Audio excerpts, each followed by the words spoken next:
I'd like to hear a bit more from Simon at this point about some of the basic principles of true sale and the quality of the receivable in the first place. I think that's quite an important fundamental. I think it is, and I think whether you're looking at supply chain in the narrow context or if you're looking at structured finance, the key is doing the due diligence, getting the structuring correct.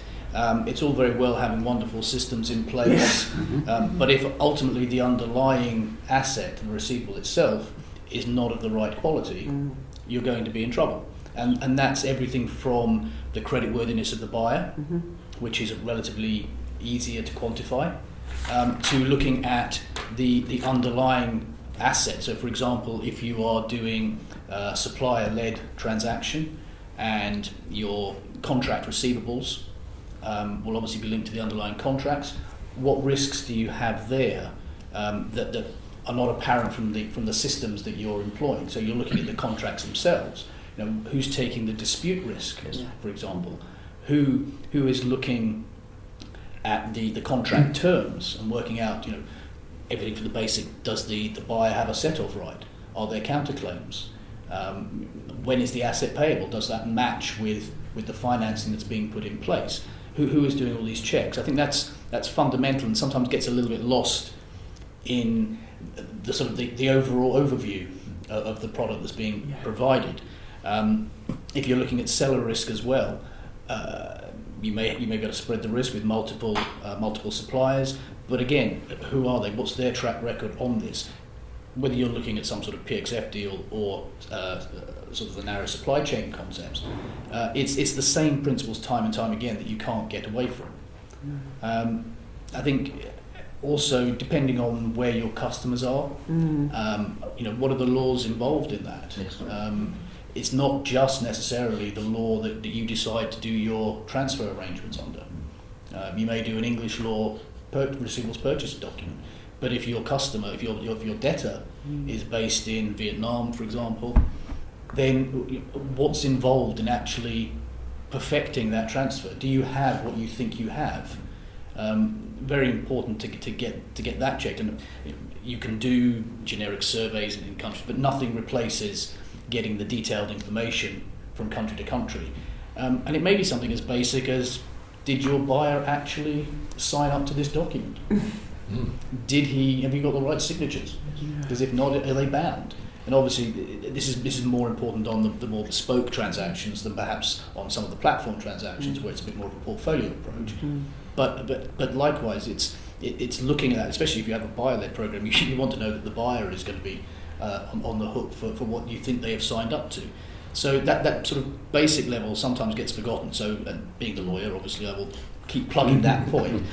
And then you move away from that, and I think you also, and this isn't specific to this sort of financing, but it's something again that the banks have to look at and consider, which is the compliance angle and the regulatory angle.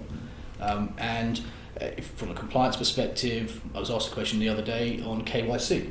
And in these sorts of transactions, how far do you have to go? Can you limit it to looking at your customer or those involved in the immediate transaction, or do you have to look further down the line? And the same would apply if it was a structured deal. And the answer I gave then was really it's you've got to look at it from a common sense perspective. The regulator did go quite far initially after the thematic review a few years back. Yes, and they came back a bit. It scaled back a little bit. Things are starting to settle a bit more. And I think where you end up on these things is, as long as you've got all the right systems and procedures in place, in terms of the value judgment you have to make about how far you look, I think it's a case of a transaction by transaction. If you take a portfolio aside where it is just not feasible to do the same level of due diligence on all of the underlying arrangements, and you look at the more bespoke things, I think there's a different threshold imposed on you as the financer. But in the more bespoke transactions, I suppose, you're really looking at, are there any red flags? Is there anything obvious? Have you done the basics that everybody would expect? Beyond that, is there anything which might pique interest?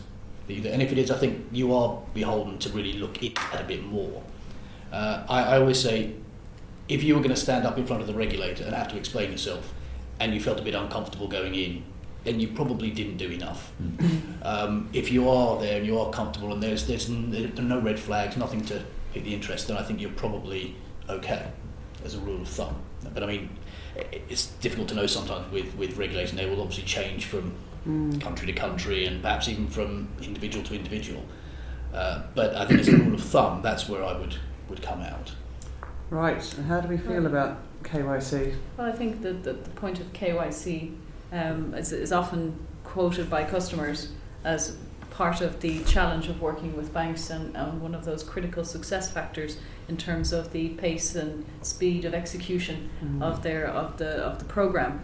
I think it's always important to note that that's not such a binary decision, especially in emerging markets, as it would be in more developed markets. So, for example, working with someone like Standard Chartered, you're able to, because of our presence in those challenging markets, we're able to also advocate with the regulator.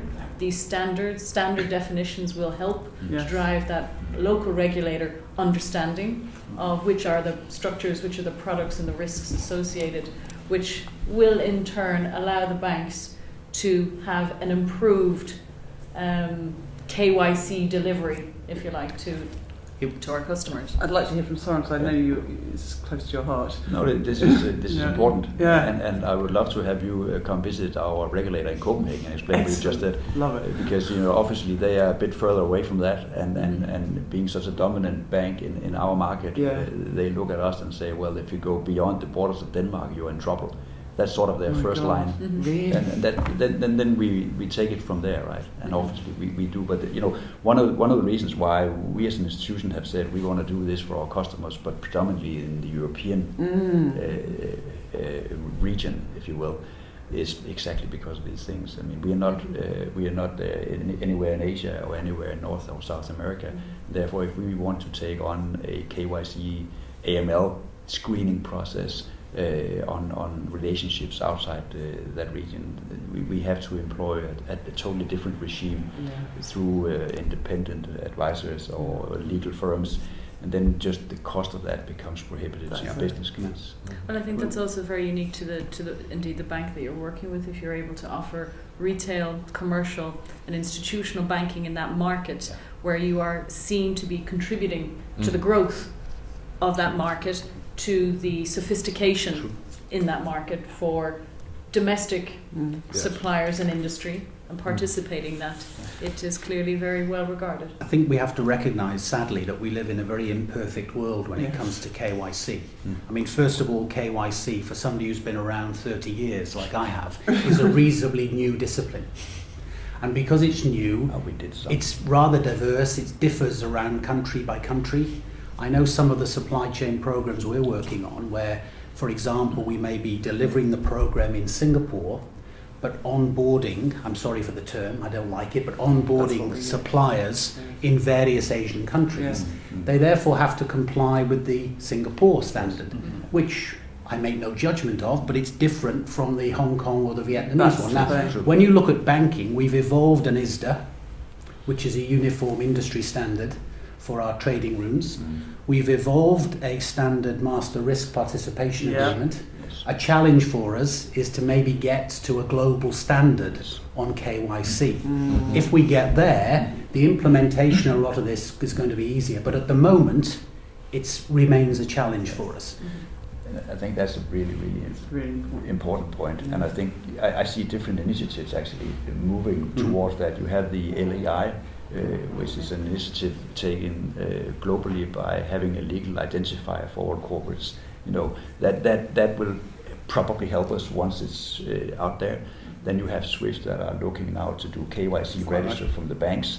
Next issue that they talk about is, could that be also available for corporates? The problem there, of course, is that if you look at corporates seen globally, you have millions of corporates that you need to have a KYC register on. But I'm optimistic that we'll get there eventually. But today we're not there. No. So, we've got to work with these challenges. And when we're implementing programs, certainly at ANZ, we put a lot of emphasis on the KYC because it is traditionally a long process. We put bespoke teams to work on the onboarding task. So it's not just a question of we've signed the documentation, off you go, but we then have to deliver through an onboarding team that works very closely with the potential suppliers, explains these issues that may be different jurisdiction to jurisdiction, and works on getting those solutions across the table. I would agree in terms of, obviously it would be a benefit to everybody if there could be some sort of standardised approach. But I suppose the question I would ask, and I'm not saying I know the answer, we're all sitting here in London, and the people who get most exercised about this and see the most efficiencies here are essentially the institutions that operate out of the developed markets.